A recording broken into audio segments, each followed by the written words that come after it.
Hello, good day to one and all. This is Miss A. Krishna Sundar, Assistant Professor, Department of English, KAHM Unity Women's College, Manjeri.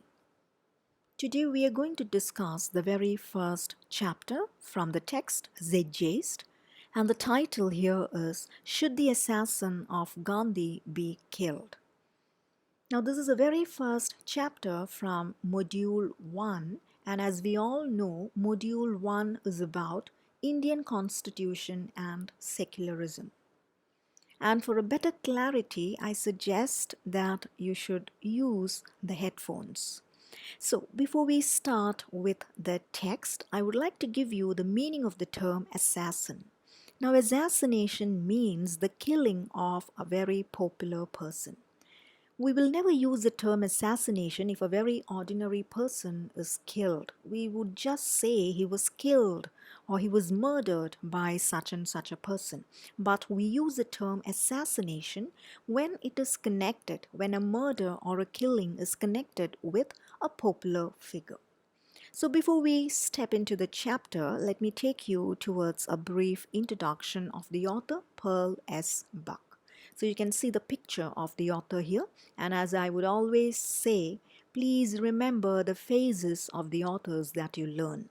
So the full name is Pearl Stricker Buck, and she is a very popular and renowned American novelist. She was a daughter of missionaries, and she spent her life in China. A major share of her life was spent in China, and she was taken to China by her parents while she was just 6 months old. She married John Lossing Buck. They got divorced, and later she married Richard Welsh. She herself had suggested that she turned to writing while she was in a mood of depression and was going through a severe financial crisis. Her first novel was published in the year 1930, and it was titled as East Wind, West Wind. Another work, which was titled as The Good Earth, won the Pulitzer Prize in the year 1932. She was also a well-known social activist. She passed away in the year 1973 because of lung cancer.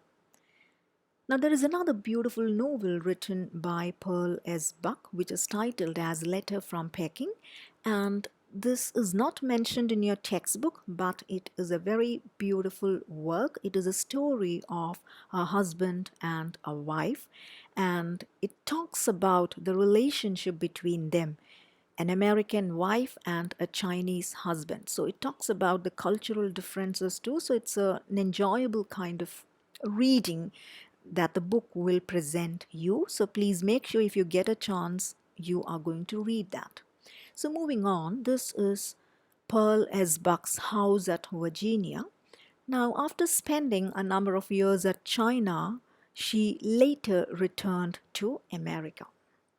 So now what is this chapter about? Now this chapter is about Mahatma Gandhi. The author here talks about the ideals and ideologies that Gandhi preached. The lesson also discusses the murderer of Gandhi, that is Nathuram Vinayak Godse. Now, Gandhi's assassination evoked a very strong reaction in many people, and many people from different corners of the world reacted to this news. And this is again a reaction that Pearl S. Buck is giving, and it is done through the form of an obituary. This lesson also talks about how Gandhi touched the hearts and souls of millions of people around the world. The essay shows Buck's deep respect and admiration for Gandhi. Before getting into the text, a bit more background information. So I'm sure there is no need for an introduction to Mohandas Karamchand Gandhi. He was assassinated by Nathuram Vinayak Godse. Maybe you might not have seen the picture of Godse. So this is Godse. So Gandhi was assassinated by Godse on 30th Jan 1948. And as we all know, Gandhi was a great spirit who preached ahimsa and satyagraha. Ahimsa, which is related with non-violence, and satyagraha, standing along with truth. Now, in 1949, a year later, Godse was sentenced to death after a year's imprisonment. Now, different people have given different definitions and different statements in connection with Gandhi. Now, Albert Einstein once said, generations to come, it may be, will scarce believe that such a one as this ever in flesh and blood walked upon this earth.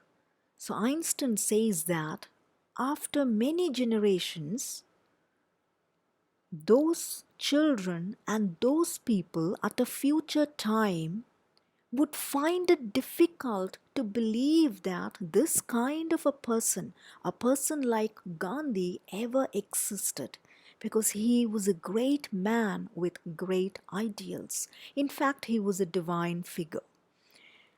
Soon after the death of Gandhi, Nehru said, "The light has gone out of our lives and there is darkness everywhere." So these are just the two different reactions that we can see. Millions of people have written millions of things, positive things about Gandhi and his spirit. There were lots of other great leaders who tried to follow Gandhiji. Maybe you might have heard of the name Martin Luther King. So King actually tried to follow the ideals of Gandhi with non-violence and resistance without any violent measures.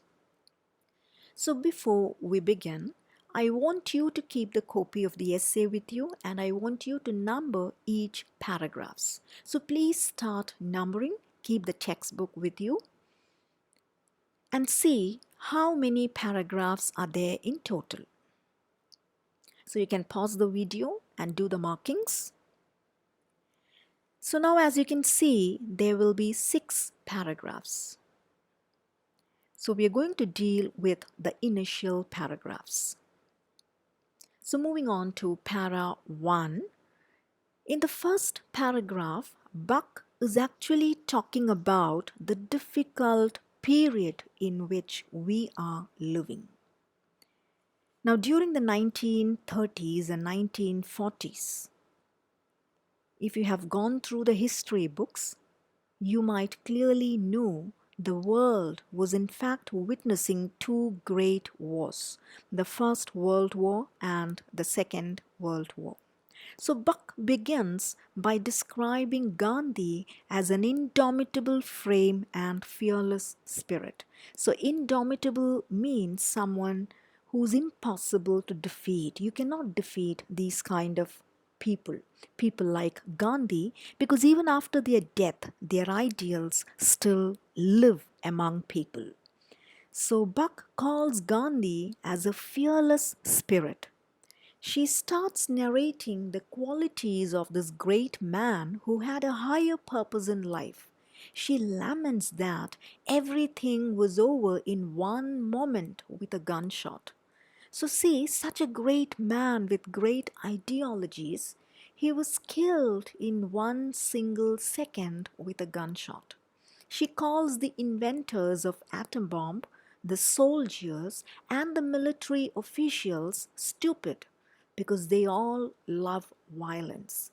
So we understand that Buck also shares the very same ideology that Gandhi preached. She stands against violence existing in this world. With these new technologies and latest weapons, millions of people can be killed in a moment. So she's actually talking about the age in which we are living.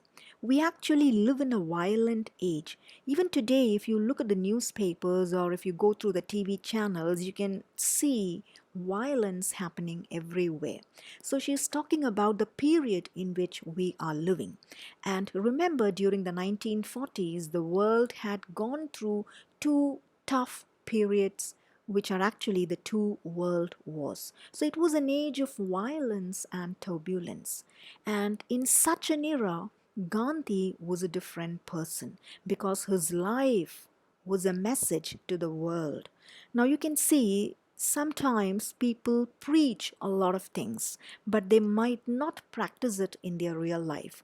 But here is where Gandhi becomes different because his life was a message to the world. He practiced what he preached. So, in a turbulent and violent age, Gandhi's ideals of ahimsa and satyagraha were actually giving a different plane to live for the common people. So, talking about the destructive effects of the two world wars, I would like to take you towards a few pictures. I'm sure you would still remember Hiroshima and Nagasaki, which you might have studied in your school days. So you can see, even today, people are suffering from the terrible impacts of these bomb explosions. Again, you can see the number of people who are taken to the concentration camps during the Nazi killings. I'm sure you might have heard about the term Holocaust. So Holocaust was actually something which was initiated by Hitler's army, where a huge number of Jews were killed. So in the first paragraph, Buck talks about the turbulent age in which we live, and how Gandhi became a different person in this age with his ideals. Now, moving on to the second paragraph.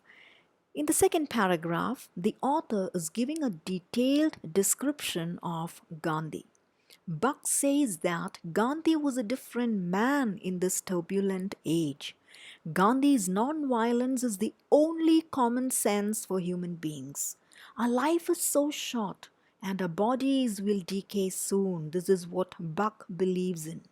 Therefore, instead of fighting and using violent methods to resolve problems, we must come into terms with Gandhi's non-violence. And more than that, she says Gandhi was always right in preaching this message to the world. We should resist and react, but not with violence. We should always react. If there is something which is coming against you, you have to react. But that reaction should be in a non violent way. Now, the author here also talks about the futile methods that we use. Now, in today's world, everything is replied with violence, everything is replied with wars. So, this has to change. And sometimes we ourselves will get a thought, what exactly is this for? Ultimately, what is it that you gain out of violence or out of war? So, in such a scenario, it was only Gandhi who stood firm with his ideologies. So, Gandhi was one kind of a person, one of its kind, because you can never see this kind of a person anywhere else. A person who has changed his own life into a message for the people in this world.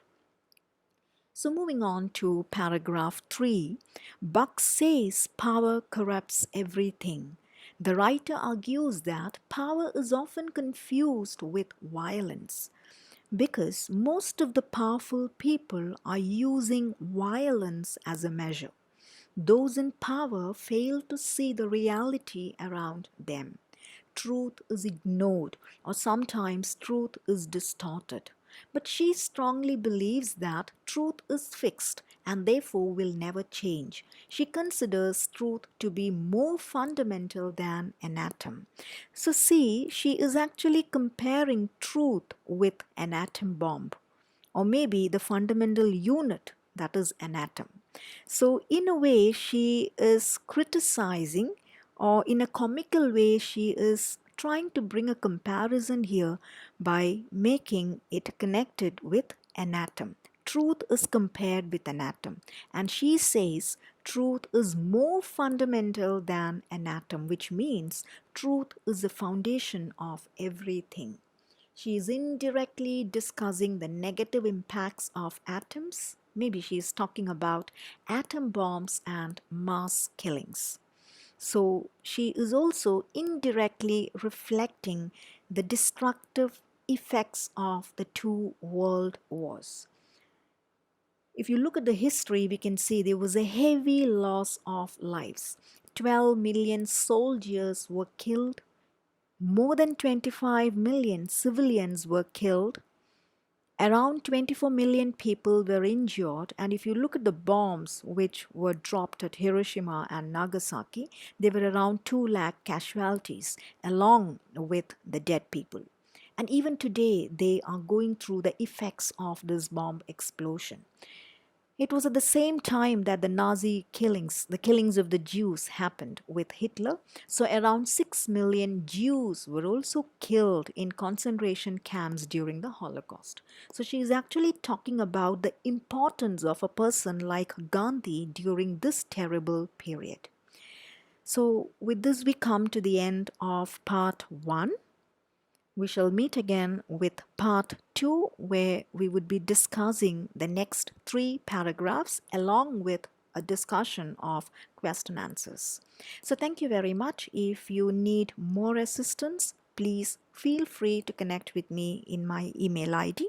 So thank you very much for your patient listening. Thank you.